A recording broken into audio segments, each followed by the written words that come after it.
My name is Neha, and I'll be walking you through our journey at Myntra of navigating the COVID-19 pandemic. COVID-19 pandemic has fundamentally changed the world as we know it. People are living differently, buying differently, and in many ways thinking differently. Supply chains have been tested, demand patterns have shifted, and consumers across the globe are looking at products and brands through a new lens. While these are definitely uncertain times, they do present a massive opportunity to drive meaningful change. The changes in mindset and behavior we are seeing now will redefine and shape the future. In fact, research suggests that new habits formed now will endure beyond this crisis, permanently changing what we value, how and where we shop, and how and where we live and work. Pandemic has also resulted in huge shifts in the people space, actually in the future of workspace, spanning across all three aspects: people, places, and practices. Leaders are navigating a broad range of issues that span from keeping their employees and customers safe, reorienting operations, navigating guidelines and government mandates for keeping citizens safe. They're also facing the challenge of keeping a remote workforce engaged and working towards a common vision in the face of uncertain times. From an employee perspective, it started with concern on health and safety when COVID began and has led to challenges of blurring life and work boundaries, with many of them managing families and children while they work remotely. Research and our own experience suggest the changing paradigm in the following areas. Number one, increase in remote working. Working remotely will become the new norm. COVID 19 has shown that this can work at scale without significant impact on productivity, and this has built confidence to embrace it in the long term. Number two, accelerated digital transformation at workplace. People have adopted technology at the workplace now more than ever, whether it's video conferencing or digital learning and even health and wellness apps. Number three, comprehensive health and well-being. The pandemic has increased the trend of employers playing an expanded role in their employees' financial, physical, and mental well-being. Number four, new talent and skill paradigm. An innovative and flexible culture and a growth mindset that encourages agility to manage in uncertainty has become critical. It requires creation of work environment in which roles can evolve, people can collaborate across role boundaries. Number five, purpose-driven organization and culture.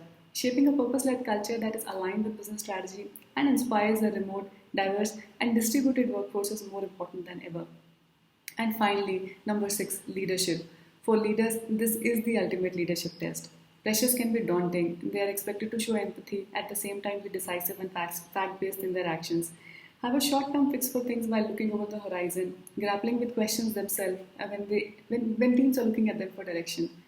In these times, what leaders can do: communicate openly, even if you don't have the answers, act decisively, listen to customers and adapt quickly, and most importantly, be there for your teams. So, how does this translate to Myntra? Myntra is the largest destination for fashion in the country. Our mission is to democratize fashion and lifestyle using technology. We have more than 3,000 brands, we ship over 2.5 lakh products every day, and we have over 50 million app installs. So I can safely say we are India's fashion destination. That's not all. What makes us proud to work at Myntra is the kind of impact we have on communities around us. We deliver to more than 23,000 pin codes in India. About 70% of our deliveries are fulfilled by Kirana stores, known as Mensa partners. We work with about 1,500 local artisans across the country with an aim to rejuvenate textile art and craft of India. We're proud to be associated with all our partners. COVID has definitely disrupted how we work, but I'm incredibly proud of how we've been managing around and navigating the crisis. Let me start talking about what has not changed, which is keeping people at the center of our decision making. In this scenario, what has changed is the shift to health, safety, and well being of people, which has become the first principle. Our values have not changed. We continue to be customer centric in all we do. We continue to have a high bias for action, working together as teams with fairness and transparency in everything that we do. In being able to manage the crisis, safety and well-being has been the first principle. We were the first company to start work from home even before the lockdown began. We have been taking measures and adapting quickly both from a business and organization standpoint. Before the lockdown itself, there were many safety measures implemented. We conducted over 200 awareness sessions for our employees in supply chain to help them stay safe, take the precautions. We improved sanitization of our facilities and implemented social distancing measures in our fulfillment centers. We will be working from home till the end of this year. We have very few people coming to work, less than 10% of our workforce, only where there's dependency on infrastructure and these roles can't be done remotely. Similarly, in our corporate offices where various safety precautions and social distancing measures are in place. While safety has certainly been the area of focus for us, some of our learnings from experience during the past few months have been: one, communication; second, how we have shifted our people practices; and third, how can we step up and help our ecosystem during this time.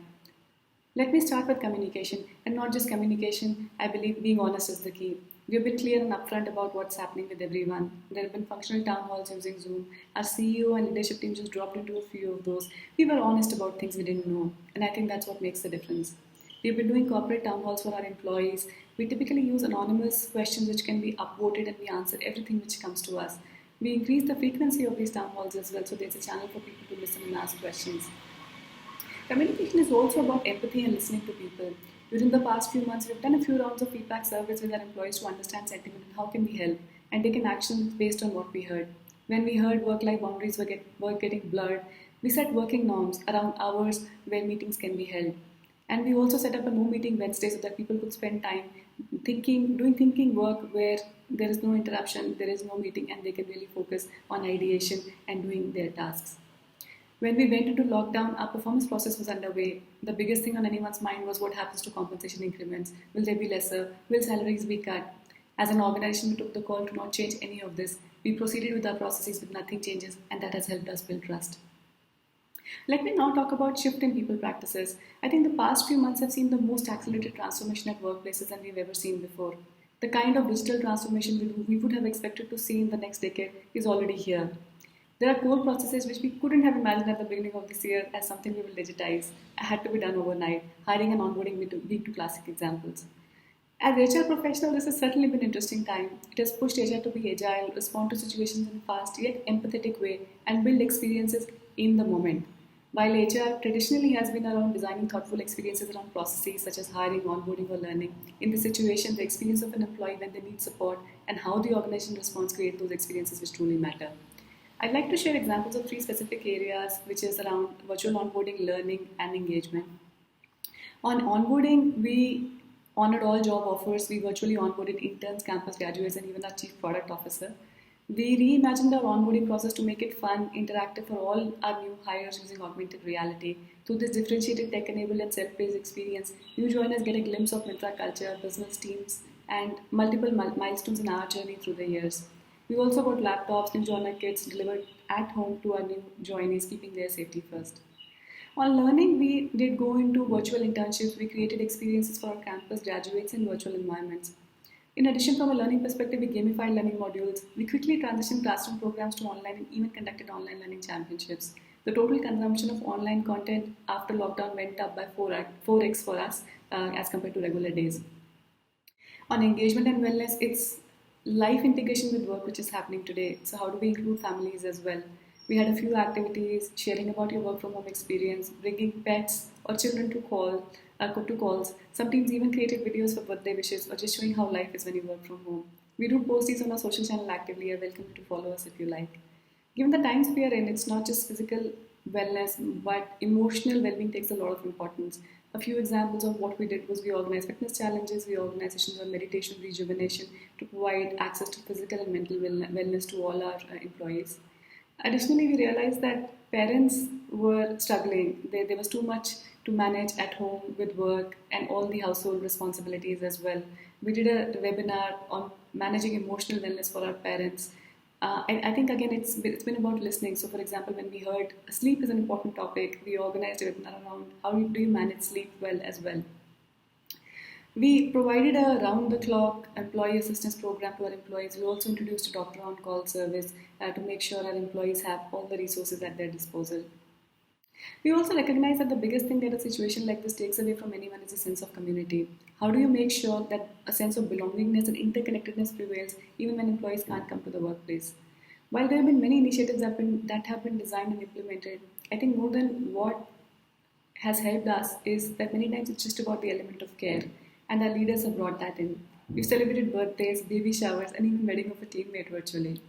It's these little things that count and create experiences where people feel connected and cared for.